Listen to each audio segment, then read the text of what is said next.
Алтын Орданың атқарушы директоры Ермек Марқабаевтың көлігінен есірткі қару тауып түрмеге жапқандар ашкөздікпен ашық тонауға көшкеніне не дерсің?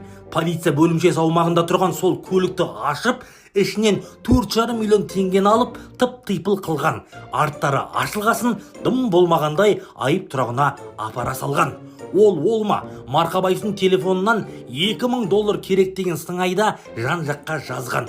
Полиция формасын жамылған шакалдардың сұмдығын әшкерелейтін айғақ болса да, әлі күнге жауапқа тартылған ешкім жоқ. Осындай әдейі істелінген нәрсе, осын істеген адамдардың үстінен қылмыстық іс қозғалғанын сұраймыз.